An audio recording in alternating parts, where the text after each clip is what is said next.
There's a shot you've probably seen in a lot of movies. It's of the film's protagonist, but it takes a second to spot her because she's smack in the middle of a crowd. It's a dense rush hour crowd. Everybody headed somewhere, and she's headed somewhere too. There's usually a rousing song playing on the soundtrack, and the camera keeps her in focus as she walks down the street, even as everyone around her is a little fuzzy. She's one of many, but she has our attention. Do you have a favorite version of it? Oh, yeah. I mean, I would... Anna Wenger is an executive producer for film and television. Her favorite version is from the movie Working Girl. Melanie Griffith and Joan Cusack are getting off the Staten Island ferry. You know, workers, they're doing their commute. Their 80s hair just fully blazing. No lunch. I got speech class. What do you need speech class for? You talk fine. The shot just shows you these masses of people and everyone's trying to make it, but... There's your star. She's special. You don't think she is because look at her in this mass of people. But we're focused on her and her 80s hair. Even if you haven't seen Working Girl, the Mike Nichols-directed romantic comedy in which Melanie Griffith plays a secretary set on climbing the corporate ladder, I bet you can picture a version of this shot anyway. Because you've seen it in one of the dozens of other films that have used it over the last 50 years.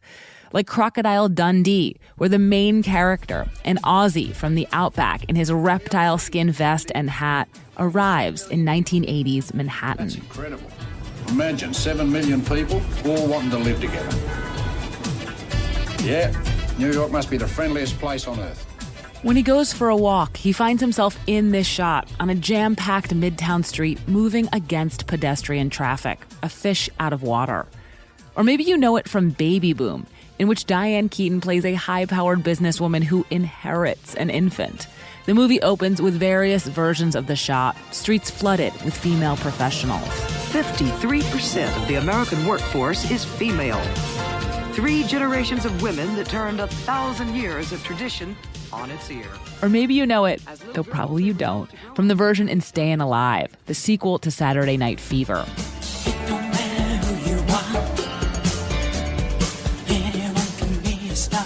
John Travolta, playing an aspiring Broadway dancer, gets bumped on a midtown street in the middle of the shot by a man in a dark fur bomber jacket, scarf, and aviators.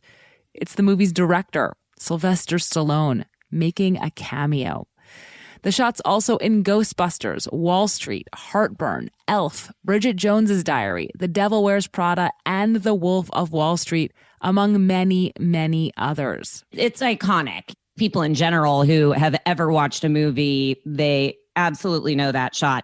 Anna Wegner's from Southern California, but in 2011, she came to New York to be one of the showrunners of Billy on the Street, a TV show in which the comedian Billy Eichner accosts New Yorkers on the street to answer questions and play games. When I went to work on Billy on the Street, I watched Working Girl again, and then I was like, I'm in Working Girl, walking down like Fifth Avenue. Woman going to work, making it in New York against all odds. Like, I imagine myself in the shot.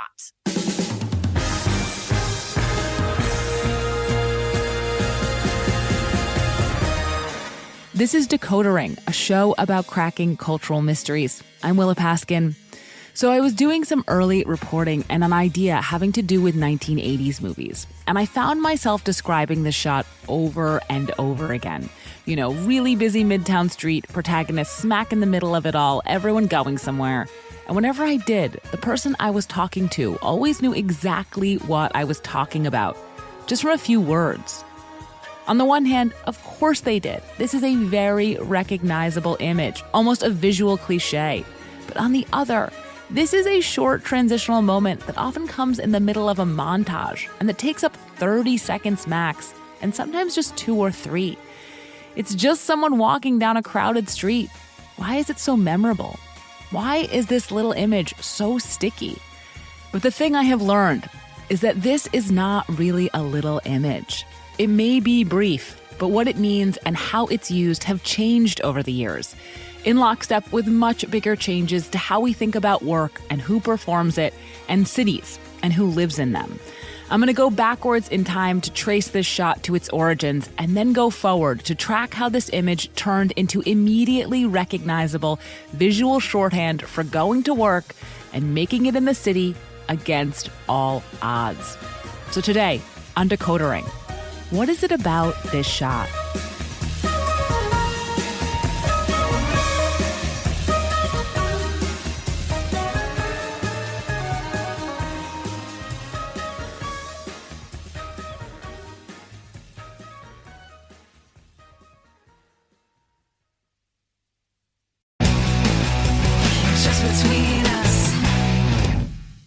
If you're looking for a new podcast, might I recommend our podcast? Hi, I'm Gabe Dunn. And I'm Allison Raskin. We have a weekly show called Just Between Us, where we explore every kind of topic out there. From mental health to sexuality to animal behavior to science. We love to interview fascinating people about their various expertise. We also answer listener questions and play a very silly game called Hypotheticals. You're not going to want to miss it. It's unhinged. And if you don't want to trust our word for it because it's our show, you should know that the iHeart Podcast Awards nominated us for Best Ensemble for 2023. That means that we are good at our jobs. Or we have good chemistry. Ooh. So check out Just Between Us every Wednesday. Hey everybody, it's Tim Heidecker. You know me, Tim and Eric, Bridesmaids, and Fantastic Four. I'd like to personally invite you to listen to Office Hours Live with me and my co-hosts, DJ Doug Pound. Hello. And Vic Berger. Howdy. Every week we bring you laughs, fun, games, and lots of other surprises. It's live. We take your Zoom calls. Music. We love having fun. Excuse me? Songs. Vic said something. Music. Songs. Music. I like having fun. I like to laugh. I like to meet people who can make me laugh. Please subscribe now. So there's one version of this shot that comes up more than any other. The one from Tootsie. Tootsie, take 10. Ron, my name is Dorothy. It's not Tootsie or Toots or Sweetie. Tootsie is a 1982 comedy directed by Sidney Pollack that stars Dustin Hoffman as a difficult actor named Michael. He can't get a job until he disguises himself as a woman, calls himself Dorothy, and gets cast on a soap opera. And the very first time that you see Michael as Dorothy, right after a fight with his agent, it's the shot. Okay, thanks. I'm going to raise $8,000, and I'm going to do Jeff's play. Michael, you're not going to raise 25 cents. No one will hire you. Oh, yeah? As the music swells, the camera cuts to a crowded New York sidewalk with dozens of people walking on it, all slightly out of focus. But then two of them part to reveal Dorothy in a high-necked blouse and glasses and frumpy yet very plausible wig. She pats her hair and looks around like, am I pulling this off? And she is. She stumbles in her heels and then keeps walking to her audition. This moment was part of Dustin Hoffman's whole conception of the character. Here he is in an AFI interview. I just somehow intuitively felt that unless I could walk down the streets of New York and not have dressed as a woman and not have people turn and say, who's that guy in drag? Unless I could do that, I didn't want to make the film. I didn't want the... And that's exactly what this scene shows. No one on the street turns around. They're ahead of us in the audience. They can see Dorothy as Dorothy. We, in the audience, will get there. But at this point in the movie, we're not yet. And instead, the reveal of Hoffman dressed as a woman, it's the biggest laugh in the whole film. It's what makes the sequence so memorable. It's why, insofar as this shot has a name, it's known as the Tootsie Shot. You know, we shot on Park Avenue, that long lens shot. We called it the Tootsie Shot. And as for the extras? That's one of the producers of the Will Ferrell movie Elf, speaking in a Netflix documentary. The producer is referring to a sequence in which Ferrell's character, one of Santa's elves, first arrives in the city and is filmed just like Dustin Hoffman's Dorothy, playfully singled out by the camera on a busy New York street.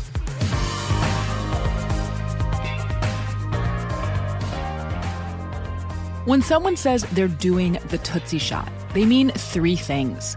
First and foremost is that they're using a long lens, also known as a telephoto lens, which is used to shoot something far away. For a Tootsie Shot, it's set up blocks back from the action and at a slight elevation so that it can pick the actor out of the crowd. And that's the second thing you need, a crowd. The density is what makes that shot. Joe Reedy is a first assistant director who has worked on scores of movies, including many Martin Scorsese films. Back in the early 1980s, when he was a second assistant director, he worked on Tootsie.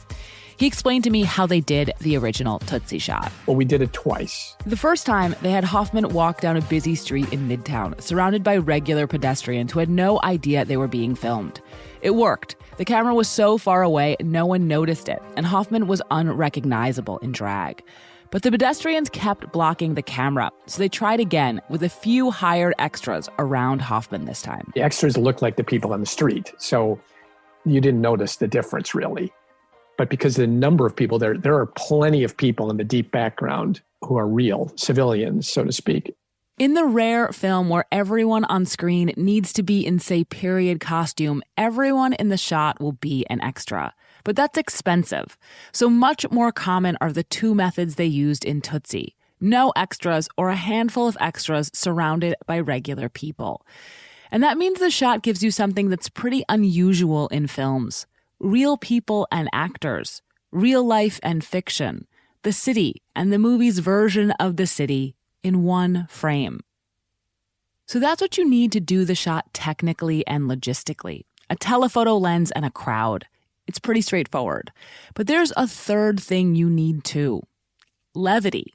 The Tootsie Shot is fun. It's comedic and upbeat. It shows us a character embarking on a professional adventure, often the first day of work. That's how it's used in Tootsie and in Working Girl and Elf and dozens of the other films in which the shot has appeared as shorthand for a character on the move and on the make. But that's not what it has to signify. Before it was the Tootsie Shot, this shot was something else, something less high-spirited. And that's the version we're going to look at next.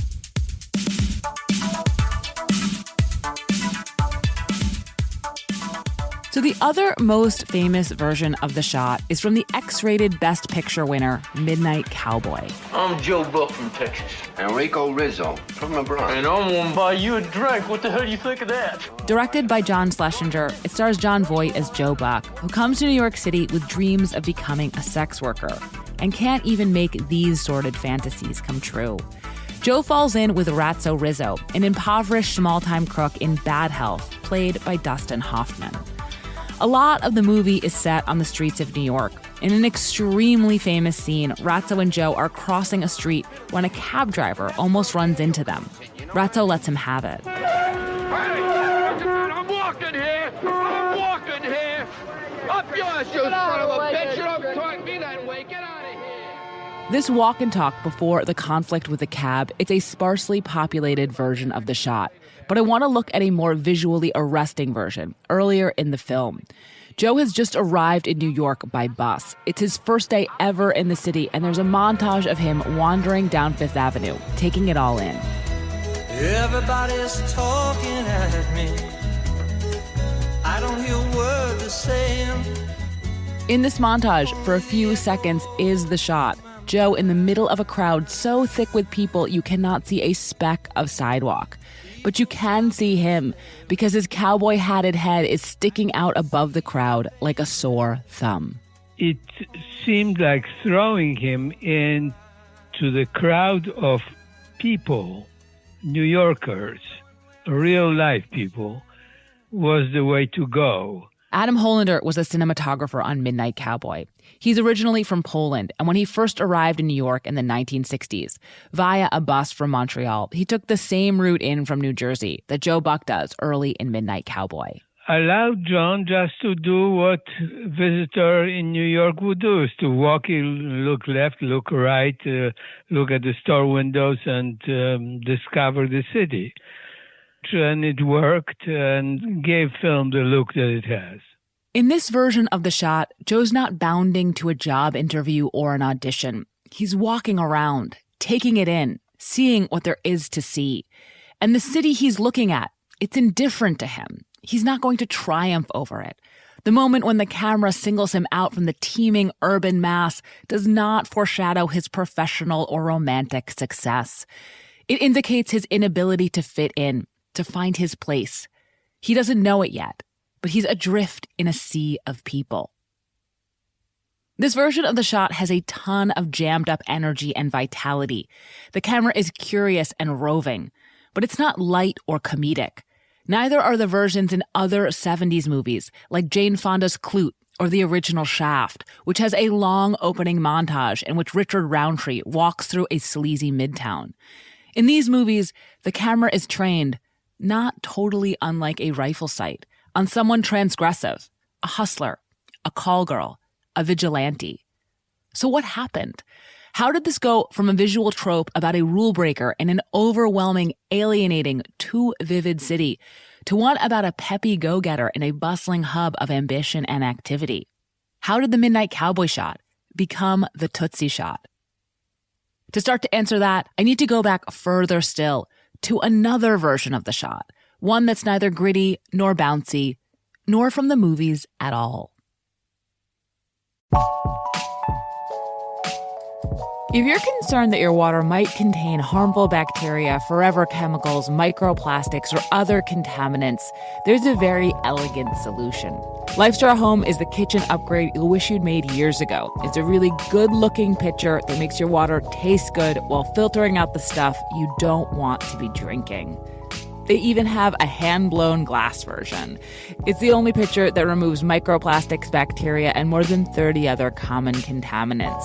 More importantly, LifeStraw fights for the planet and gives back. For every pitcher sold, a child in need receives a year of safe water. Over 7 million to date. Better filtration, better taste, better design. Use code DECODER for 15% off the purchase of any LifeStraw Home product at lifestraw.com.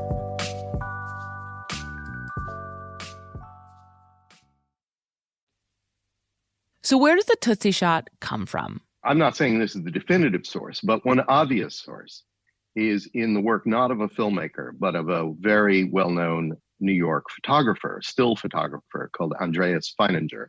James Sanders is an architect and filmmaker and the author of Celluloid Skyline, New York and the Movies. He's referring to a specific photograph taken by Feininger called Rush Hour, Fifth Avenue, from 1953. And it's from roughly about 48th Street, and it looks all the way down to 43rd Street. But it's as if it was, it's totally compressed. And you've never seen a shot that looks like so crowded with people. It's just this jam of people. And there are the street lights, and there are the flags, and is the cross traffic going, but mostly it's hats and heads and bodies. I Googled this photo while I was talking to Sanders, and when it loaded, I thought, oh, this is exactly the shot. And this is a shot that I'm particularly fond of. This was, as far as I know, the first time that any photographer ever used a 40-inch lens in the city to make close-ups. That's Feininger in a BBC documentary from 1983. He's holding up another photograph of a bustling city block, this one taken in 1948. When he says he's the first person to use a 40-inch lens this way, he's talking about using a telephoto lens, the kind you need for the Tootsie Shot. The essence of a telephoto lens is that it is a little telescope, right? It brings something that's far away closer. Chris Bananos is the city editor at New York Magazine and the author of a number of books about photography. I called him up to talk about Feininger. He was one of the very first people to use them. They were huge compared to what you see now. They were 4 feet long. He had a 4-foot-long camera, basically. 4-foot-long lens on a camera, which had a bellows, which had a box on the back. Feininger grew up in Germany and arrived in America right before World War II by way of Sweden. It was there in the 1930s while taking photos of Stockholm that he got interested in telephoto lenses, which were so rare and expensive he had to make his own. What he liked about them was the way they kept large objects in accurate proportion to one another. But telephoto lenses have a more germane effect too. They compress distance. That thing that is 200 feet away and that thing that is 400 feet away look like they're right on top of one another. If you've ever wondered why the sidewalks in a movie can be so impossibly crowded, this is the reason. It's a camera effect. And the compression the lens is doing gives the image a certain feel. Here's Feininger talking to the BBC documentary again. I deliberately backed up about 6 or 8 blocks and used the 40-inch lens to get this feeling of traffic jam, this feeling of cars stacked up tightly, one on top of the other, to give the feeling of New York traffic. And only the telephoto lens can give you this feeling. This photograph Feininger's talking about was widely seen. It appeared in Life magazine, where Feininger was a staff photographer and which had a circulation of 8.5 million. It was also in the Museum of Modern Art's blockbuster photography exhibition, The Family of Man, which toured the world for 8 years and was seen by an additional 9 million people. It wasn't just one of the images in the exhibition either. It was blown up so as to take up an entire wall of it. So this image, this technique, it was out there. Why did it take almost 20 years for it to show up in the movies? And there's a concrete answer to that. It's because movies only started filming on the streets of New York City at volume in the late 1960s. The film industry was not born in Hollywood. What we call Hollywood now is orange groves and citrus farms. That's James Sanders again, the author of a number of books about cinema, including Scenes from the City, filmmaking in New York. So the filmmaking industry was basically centered in New York, and they went all around the city for these short and then later not so short silent feature films. One of those silent films was King Vidor's 1928 movie, The Crowd. It's a life story of an everyman who comes to the city with big ambitions and is nearly ground down. But before the grinding, there's a sequence of the hero arriving by ferry that's followed by a montage that's all hustle and bustle, subways and ships and cars, and numerous shots of people flooding across and down city streets, some double exposed to make them look even busier. None of these are the shot. Vidor's not using a telephoto lens, but they're not that far from it either. They're striking semi-documentary images that capture the intense busyness of the city and the commute, and you can draw a straight line between them and, say, the opening commute in Working Girl. But that line had to make a detour, because with the advent of talkies in the late 1920s, the movie industry moved away from New York City and its crowds and into Hollywood. Afterwards, there were still plenty of New York movies. They were just no longer shot in New York. It turned out that you couldn't really shoot outdoors in the city streets with the very sensitive microphones and recording equipment for decades and decades. If you wanted to show outdoor New York, and have action and characters in it, you shot in a backlot in Hollywood. And they recreated at incredible scale whole blocks and blocks of the city. Over the years, there were high-profile exceptions. The Lost Weekend and On the Waterfront filmed in and near New York. Breakfast at Tiffany's and West Side Story shot key scenes on location. But for the most part, into the 1960s, shooting in the city was an expensive, difficult hassle involving many permits and lots of bribes. And it just didn't happen very much. But all that changed in 1966 when Mayor John Lindsay issued Executive Order Number 10. Mayor Lindsay comes along and says he's a bit of a glamour hound himself. He has a lot of friends on Broadway, and they establish a one-stop permit process where you only have to get one permit. They have a special police unit, high profile, no more bribes, and you can have them whenever you want for free. It works. In 1965, there were 11 films being made in part or whole in New York. By 1967, there's 70, and it would only skyrocket from there. Suddenly, all these directors and cinematographers who have seen New York images like Feininger's can use them, adjust them, adapt them for film. Freed up not only by Executive Order Number 10, but by the new MPAA rating system that was introduced in 1968 as a replacement for the production code. But when these filmmakers finally look through a camera out at New York, the functional bustle that Feininger captured in the 40s and 50s has vanished. Meanwhile, the seize-the-day ambition of the 1980s hasn't arrived yet. Instead, the city they're looking at is just gritty and dysfunctional. It was one of the ironies of ironies that here's old John Lindsay trying to get film production in New York in 1967, 68, just at the years when New York, in many people's eyes, is totally going down the tubes. Starting in the late 1960s, New York enters a spiraling fiscal crisis so severe that by 1975, it's on the verge of bankruptcy. Crime soars, social services bottom out, transit workers and garbage men go on strike, and movies like The French Connection and Panic in Needle Park, Mean Streets, Serpico, The Taking of Pelham 1, 2, 3, Dog Day Afternoon, they capture this descent. Midnight Cowboy is part of this cohort of films, and that's why its version of The Shot is relatively bleak. so was the city. New York is shorthand all around the world for the dangerous city. Sanders pointed out to me that Martin Scorsese's Taxi Driver has its own variation on the shot. The movie, filmed during a garbage strike, has Robert De Niro's violent and mentally disturbed Travis Bickle loping down a derelict New York City block in the eye of a long lens camera. Except in this version, there's no crowd. Travis is all alone, walking past a sea of taxi cabs.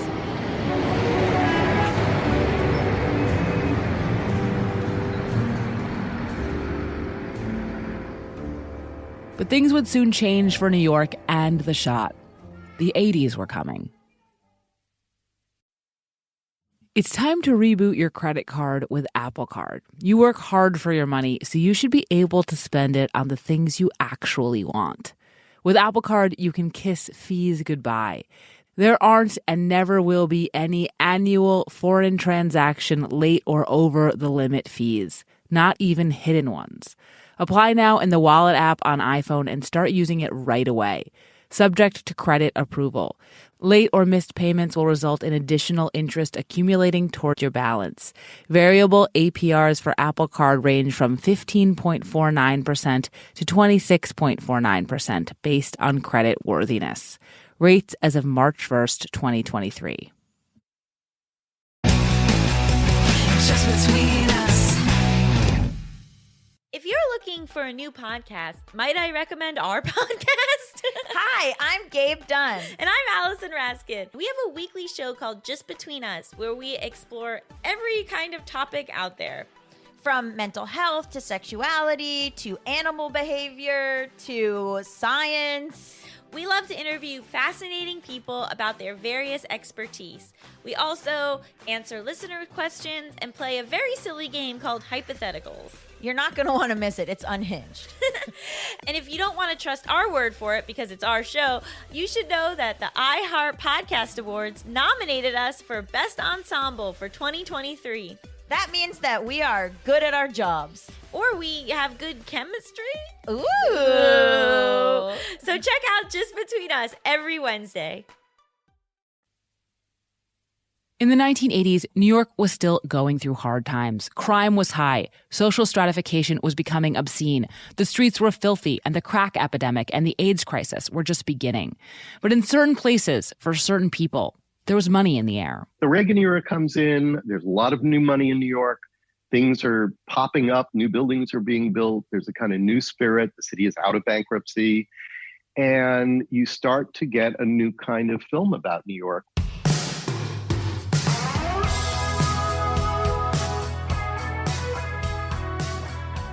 The New York movies of the early 70s were edgy, violent dramas about oddballs, outlaws, criminals. And in films like Midnight Cowboy, Clute, and Shaft, the shot had been used to show us an outsider, a hustler, a call girl, a black private eye, in a city that was indifferent, if not downright menacing. But in the 1980s, the movies lose some of their edge. They're more likely to be comedies, romances, romantic comedies. They still look a little shaggy, but they're warmer and more big-hearted. They take the techniques developed in those gritty 70s films, including the shot, and use them to show us a different kind of protagonist living in a different kind of city. And you can see all of this in the original Tootsie Shot. In that sequence, Michael might seem at first like an outsider too. After all, he's a cross-dresser. But he's also just doing everything he can to get and keep a job. And his fellow city dwellers, they respect that. They're not threatening or threatened. They're just people extending to him the courtesy of minding their own business. Everyone's preoccupation turning the street into a zone of privacy, even safety. Michael, in drag or out, is just a young professional with big dreams in a city full of them. In other words, he's a quintessential 80s movie protagonist. And as movies shift their focus to this type of upwardly mobile go-getter, the striving secretaries and businesswomen and Wall Street brokers, so does the shot, which starts to primarily capture people going to work. Working Girl, Wall Street, and 9.5 Weeks are just some of the 80s movies that open with shot-laden commuting montages. The grit isn't gone. In fact, these movies are way grittier and shaggier than contemporary New York films.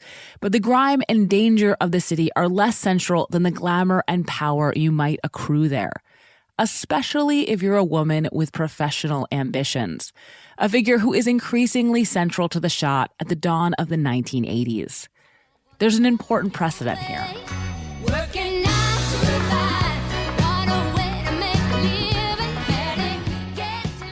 9 to 5 is the Jane Fonda, Dolly Parton, Lily Tomlin comedy about 3 working women getting revenge on their sexist boss. It came out in 1980, 2 years before Tootsie, and it opens with another commuting montage set to the famous song. Women waking up and heading to work, thronging the streets, their heels click-clacking on the pavement. It too has a variation on the shot, but one without any of the protagonists in it. It's just a sea of female office workers. The implication being any of them could have a similar story. The movie's geography is also hazy. Those opening images are from San Francisco and New York, but the office building where the stars work is in Los Angeles. Again, the movie's saying this is a universal story, but maybe at this time, New York's menacing reputation also kept it from being a proper anyplace. But as the 80s go on and New York moves further from its 70s nadir, this kind of story does begin to take place explicitly in the city. In 1987, Baby Boom opens with a montage very similar to the one in 9 to 5, except the geographical haziness is gone, and so is any concern about New York's danger, replaced instead by concern over what it's doing to a woman's work-life balance. One would take it for granted that a woman like this has it all. One must never take anything for granted. Heading into the 1990s, as New York continues its glow up, the shot gets even more closely linked to female-led romantic comedies. It shows up in the first episode of Sex and the City and in The Devil Wears Prada, just as the protagonist is getting good at her job. It becomes such a genre staple that there it is, not even in New York anymore, as Bridget Jones crosses Tower Bridge in London, glowing from a career change. When the shot doesn't focus on women, it can be a little meta, an intentionally retro reference to previous occurrences of itself. That's how Martin Scorsese uses it in The Wolf of Wall Street, a 2013 movie set in the 1980s about the gonzo rise and fall of a criminal stockbroker. I'm 22 years old, newly married, and already a money-crazed little shit. So what do? I go to the one place on earth that befit my high-minded ambitions. Leonardo DiCaprio's character arrives to his first day of work in the shot, a knowing wink at Oliver Stone's Wall Street. The shot is now so well established, its signification so innately understood, that a movie can use it not just as an establishing sequence, but as a climax, as the movie's destination. That's how it's used in the Will Smith vehicle, The Pursuit of Happiness, which is also set in the 1980s, but that came out in 2006. Smith plays a brilliant, aspiring businessman who becomes homeless while he's completing an internship at a brokerage. The shot shows up almost at the very end of the movie, right after one of his bosses has patronizingly informed him he's gotten his big break. I thought I'd wear a shirt today. Being the last day and all. Well, thank you. Thank you. We appreciate that. But, wear one tomorrow, though, okay? Because tomorrow's going to be your first day. If you'd like to work here as a broker. After hearing the news, he heads out onto the crowded sidewalks of San Francisco. His character is crying, smiling, and clapping, walking in the sea of people. It's not a particularly private place to celebrate a huge personal milestone, but it is exactly where you're supposed to be when you're a character in a movie who's about to start a new job. Right in the middle of the Tootsie Shot. One question that came up as I was talking to people about this was, is this shot less common than it was in the 1980s, or does it just feel that way? I had a bunch of theories, concrete ones, about what might have changed to make it rarer. Was it more complicated and risky, legally speaking, to try and get permission from the random pedestrians who ended up on camera? Here's Sam Bayard, a media and entertainment lawyer. I don't think that these scenes rise or fall on legal issues, really. Were permits to shoot this kind of scene harder to come by? Mara Al-Khali, a location manager. No, permits like that are pretty easy. Had New Yorkers started to disrupt the shot by waving and mugging at the camera? Executive producer Anna Wenger again. If they're true New Yorkers and they're on their way somewhere, they're like, whatever, there's a camera, I don't have time for this. Had the shot just become so much of a cliche, directors didn't want to use it anymore.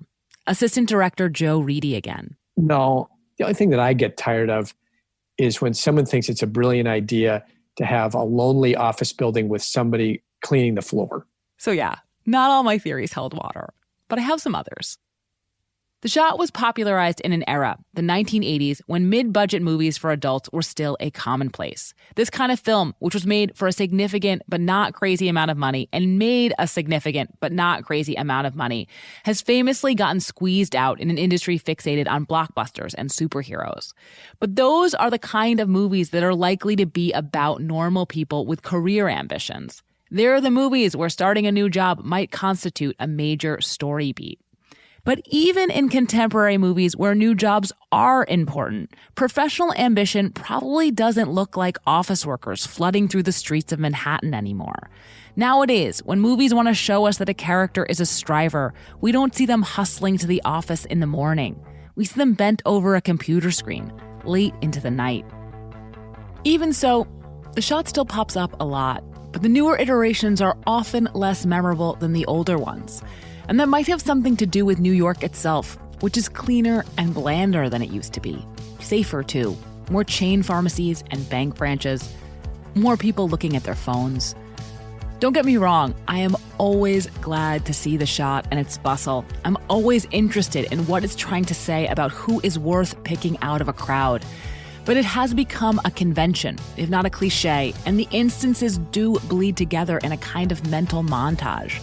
For one to stand out, it has to be big. It has to have a movie star like Will Smith making really large gestures, or Will Ferrell in an elf costume, freaking New Yorkers out. The shot, it's like it's in the shot, jostling against hundreds of other sequences just like it, that all appear in a movie of their very own. But to stick out in a crowd like that, you have to be a little special.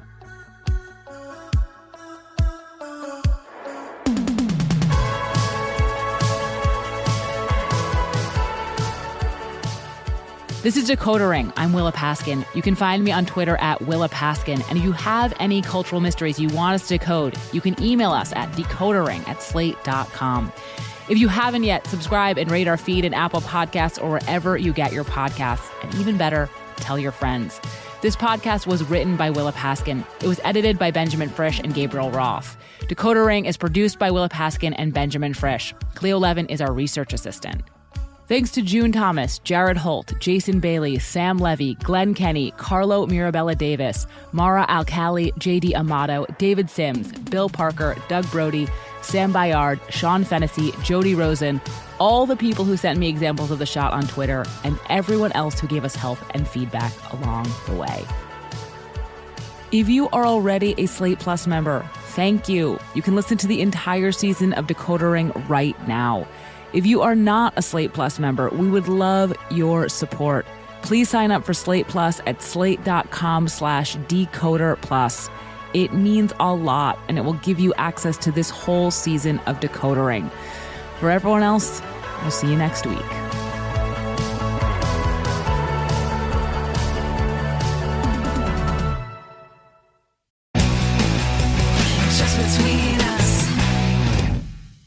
If you're looking for a new podcast, might I recommend our podcast? Hi, I'm Gabe Dunn. And I'm Allison Raskin. We have a weekly show called Just Between Us, where we explore every kind of topic out there. From mental health to sexuality to animal behavior to science. We love to interview fascinating people about their various expertise. We also answer listener questions and play a very silly game called Hypotheticals. You're not going to want to miss it. It's unhinged. And if you don't want to trust our word for it because it's our show, you should know that the iHeart Podcast Awards nominated us for Best Ensemble for 2023. That means that we are good at our jobs. Or we have good chemistry. Ooh. So check out Just Between Us every Wednesday. Hey Prime members, did you know you could be listening to this episode and all episodes of Decoder Ring ad-free? Avoid the ads and start listening today by downloading the Amazon Music app.